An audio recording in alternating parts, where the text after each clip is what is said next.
Fala galera, seja muito bem-vindo à aula 20 de Dart no Backend e hoje nesse vídeo nós vamos adicionar duas migrations, tá? Aqui no nosso projeto, tá bom?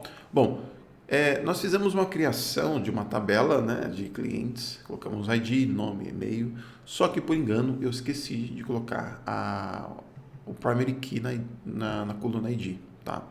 E também tem uma outra consulta que nós também estamos fazendo, que é verificar se um cliente tem aquele e-mail, né? Aquele mesmo e-mail que eu estou tentando cadastrar, ele já existe. Então, fazer uma consulta em uma coluna que ainda ela não tem um índice, não tem uma estratégia recomendada pelo banco de dados, isso deixa a minha pesquisa mais pesada, tá? Imagine que eu tenho uma tabela, ou melhor, um banco de dados com mais de 100 mil clientes. Então, a consulta pode demorar mais se ela não tiver um índice atrelado. Tá? Então, isso pode dificultar futuramente. Agora a gente não vai perceber, mas imagine que a nossa base vai crescendo, o nosso sistema também vai crescendo, isso pode dificultar. E também é um exercício para eu e você criar novas migrations e exercitar esses pontos. Tá bom? Então, vamos criar duas migrations. Uma para adicionar a primary key na coluna ID e uma outra para criar um índice para o e-mail, tá bom? Então, vamos lá. Eu vou criar aqui um novo arquivo, tá? Então, 0002, né? Eu vou colocar aqui, ó, adicionar primary key, né? Primary key, colocar ID. Pronto. Aqui já deu para entender. E aí, o que eu vou fazer? Eu vou colocar aqui uma descrição SQL. Não é Dart, por engano que eu coloquei Dart, né? Aqui é SQL. Pronto, SQL. Muito bem. Aí, outer, porque é um outer table, né? Clientes. O que eu vou fazer aqui em clientes? Eu vou adicionar o que? Primary key na coluna ID. Tá bom? Pronto, feito. Então, na próxima migration, na próxima criação de uma nova imagem, nós vamos basear-se nessas duas alterações. Então, na primeira, fizemos adicionar o primary key na coluna ID. Tá? Agora, eu vou criar um índice para a coluna de e-mail. Tá bom?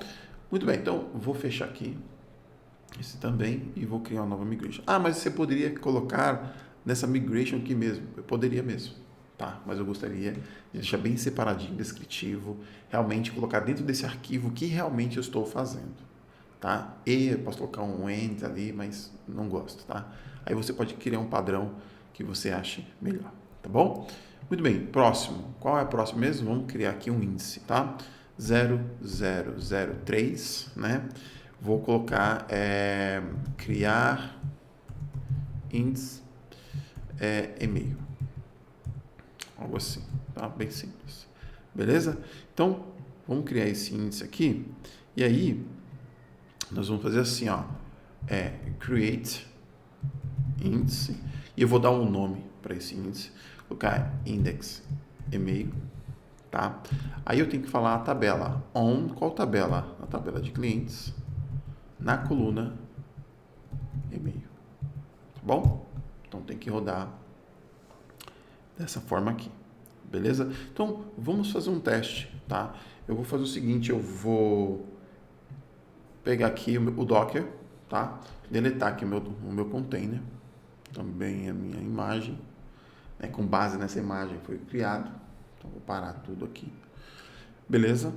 E vou rodar de novo as minhas migrations.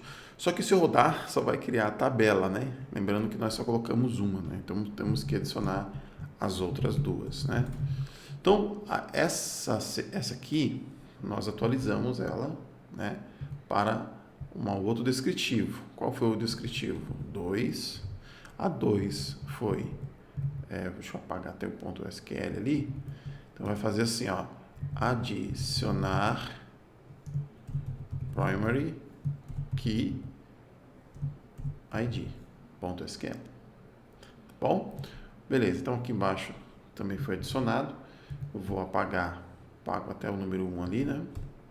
Foi para 3, criar index-email.sql. Tá bom? Então adicionamos essas duas. Beleza? Fecho aqui, faço salvo, né? E aí eu vou executar esse camarada. Tá bom? Então, docker -compose up. Somente dessa forma aqui. Vamos ver a execução, né? Maravilha.